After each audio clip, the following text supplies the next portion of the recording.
Good morning guys. आज हमारी science की क्लास का डे 5 है। आज हम एक न्यू लेसन पढ़ेंगे। Lesson number 3, आनुवांशिकी। कहने का मतलब जेनेटिक्स। तो हम देखिए जिस प्रकार जेनेटिक्स क्या होता है, हम छोटी क्लासों से पढ़ते आ रहे हैं। जेनेटिक्स का मतलब, आनुवांशिकी का मतलब क्या होता है कि आनुवांशिक मतलब जितने भी जो लक्षण हैं वो जब एक पीढ़ी से दूसरी पीढ़ी में चले जाते हैं उसे अपन क्या बोलते हैं, आनुवांशिकी। तो आनुवांशिकी का मतलब क्या है कि जीव विज्ञान की वह शाखा। कहने का मतलब सिंपल सा यह है कि हम विज्ञान को अनेक भागों में बांटते हैं, जैसे जीव विज्ञान है, भौतिक विज्ञान है, रसायन विज्ञान है। तो जो आनुवांशिकी है वो किसके अंतर्गत आता है, जीव विज्ञान के अंतर्गत। तो आनुवांशिकी देखिए क्या है कि अपन ने पहला टॉपिक डाला है आनुवांशिकी।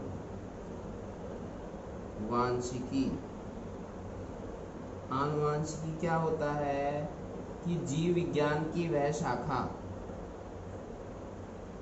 जीव विज्ञान की वह शाखा जिसके अंतर्गत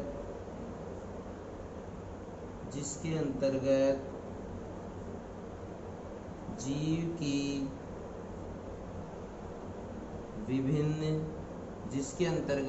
की विभिन्न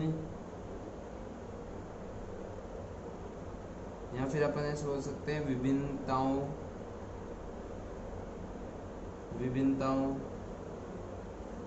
जीव की विभिन्नताओं का अध्ययन किया जाता है,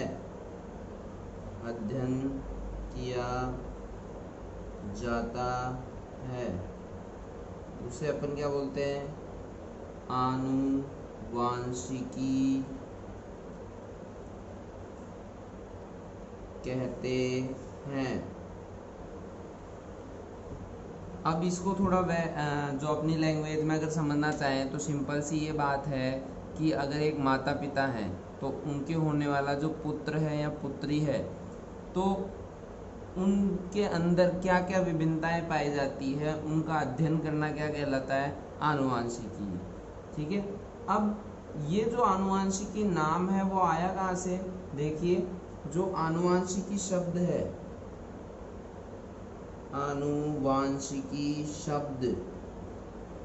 जो आनुवांशिकी शब्द है वो सर्वप्रथम किसने दिया,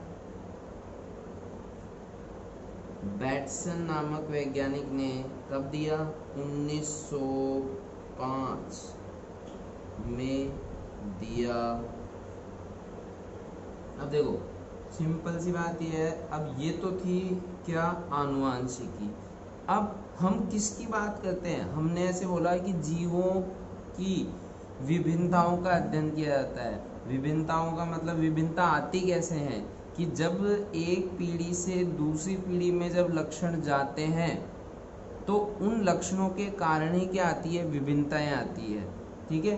अब अपन को ये तो पता होना चाहिए कि आनुवांशिकी लक्षण होते क्या हैं। भाई आनुवांशिकी लक्षण क्या होते हैं, वे लक्षण जो एक पीढ़ी से दूसरी पीढ़ी में जाते हैं उन्हें अपन क्या बोलते हैं, आनुवांशिकी लक्षण। ठीक है। तो एक पीढ़ी से दूसरी पीढ़ी में जाने वाले लक्षणों को क्या बोलते हैं, आनुवांशिकी लक्षण। तो अपना दूसरा टॉपिक क्या है, आनुवांशिकी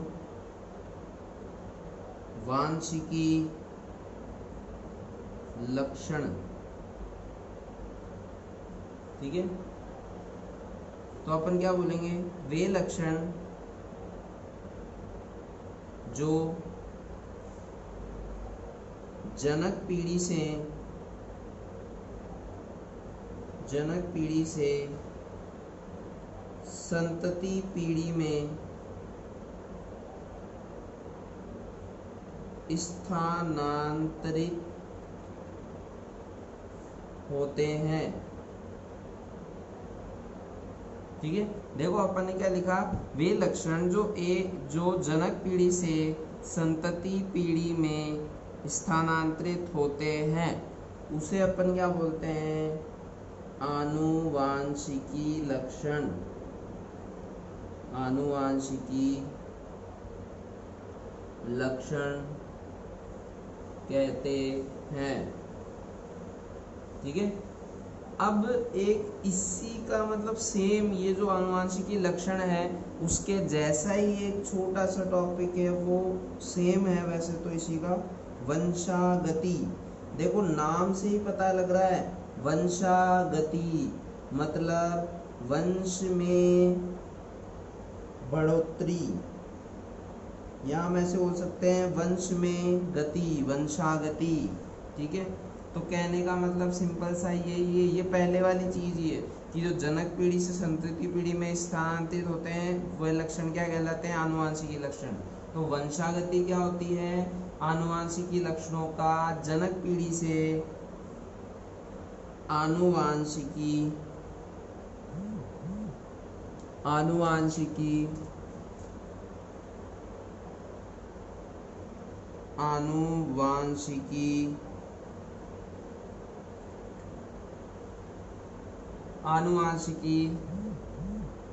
लक्षणों का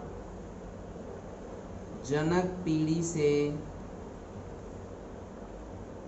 संतति पीढ़ी में स्थानांतरण क्या कहलाता है, वंशागति कहलाता है। अब इतनी देर से अपने दिमाग में ये चीज घूम रही है, या नोट डाल के लिख लेते हैं अपन।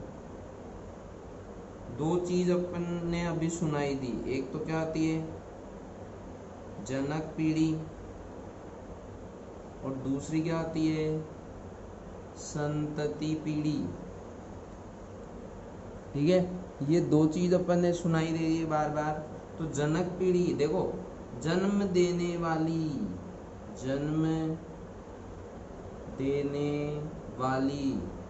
अब जन्म कौन देता है, माता पिता। भाई इसमें सभी प्रकार के माता पिता आ गए, कहने का मतलब है जैसे जानवर हो गए तो उनके माता पिता, मनुष्य हो गए उनके माता पिता। और संतति का मतलब होता है जन्म लेने वाली, मतलब आगे आने वाली पीढ़ी, आगे आने वाली पीढ़ी। ठीक है, ये समझ में आ गया। अब देखो ये तो बात हो गई इसकी। अब बात करते हैं किसकी, अपन बात करते हैं मेंडलवाद। किसकी बात करते हैं अपन, मेंडलवाद। देखिए तो थोड़ा इम्पोर्टेंट भी है और इसमें दो तीन चीजें याद रखनी है अपन को। देखो मेंडलवाद,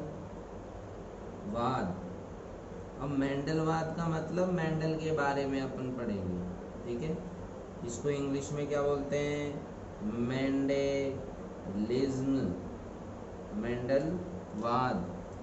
ठीक है, अब मेंडलवाद का मतलब सिंपल सा इतना सा है कि जो अपन इतनी देर से पढ़ रहे थे आनुवांशिकी, तो अपन ये कह सकते हैं कि आनुवांशिकी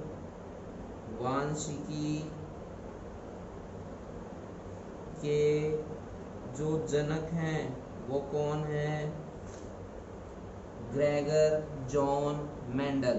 कौन है, ग्रेगर जॉन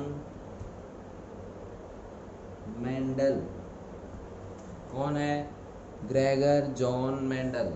ठीक है, अब अगर इसके बारे में बात करें तो जॉन ग्रेगर मेंडल मतलब ग्रेगर जॉन मेंडल जो है उनको क्या कहा जाता है, उन्हें आनुवांशिकी का क्या कहा जाता है, जनक कहा जाता है।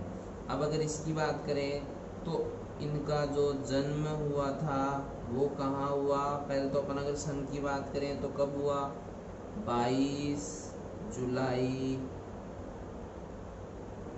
1822 में हुआ था। कहाँ हुआ था, इनका जन्म कहाँ हुआ था? देखो थोड़ा सा याद करने वाला है, एक बार अगर याद होगा तो याद रहेगा, कोई दिक्कत नहीं है। कहाँ हुआ था? हेंजेनड्रॉफ। हेंजेनड्रॉफ नगर के सिलीसियन गांव में हुआ। कहाँ हुआ? सिलीसियन गांव में हुआ।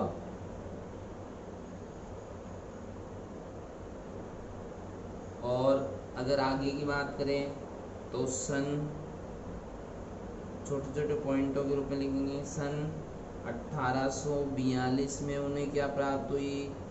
दर्शन शास्त्र की डिग्री प्राप्त हुई। दर्शन शास्त्र की डिग्री प्राप्त हुई। अब जैसे ही 1842 में उन्हें दर्शन शास्त्र की डिग्री प्राप्त हुई तो सन 1843 सन 1843 में जो देखो हेंजेंड्रा प्रांत था वो कहाँ था? ऑस्ट्रिया में। तो कहने का मतलब सन 1843 में ऑस्ट्रिया के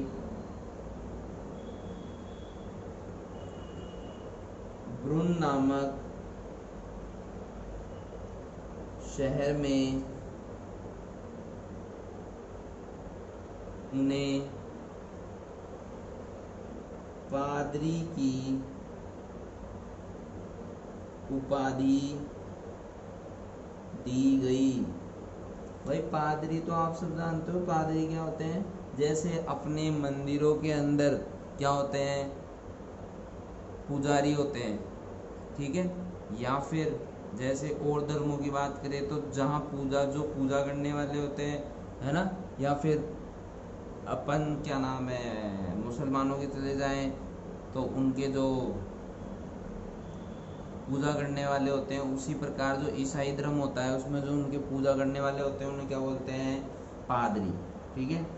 अब बात करते हैं कि जो ऑस्ट्रिया के ब्रुन नामक शहर में जो उनके पास जो चर्च था, देखिए जो चर्च था, चर्च में एक उद्यान था। चर्च में क्या था? एक उद्यान था। उन्होंने उस उद्यान पर लगातार 7 वर्षों तक उद्यान मटर पर अनेक प्रयोग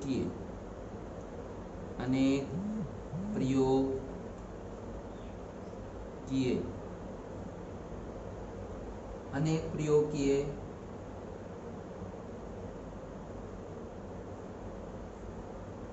लेकिन उस समय उनके काम को अधिक महत्व नहीं दिया गया।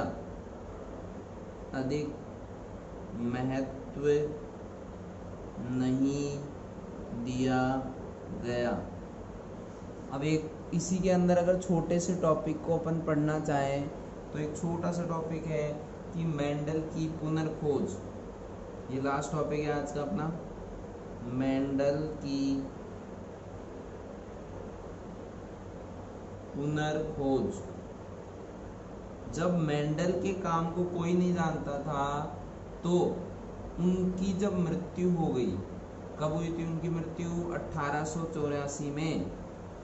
मृत्यु कब हुई थी मेंडल की? 1884 में। तो जैसे 1884 में मृत्यु हो गई तो सन 1900 में हॉलैंड के हुग्यो डी ब्रिज कौन, थोड़ा नाम टिपिकल है लेकिन एक बार याद हो जाएगा तो याद रहेगा। हुगो डी ब्रिज। और ऑस्ट्रिया या ऑस्ट्रिया के एरिन वॉन शेरमैक तथा जर्मनी के कॉल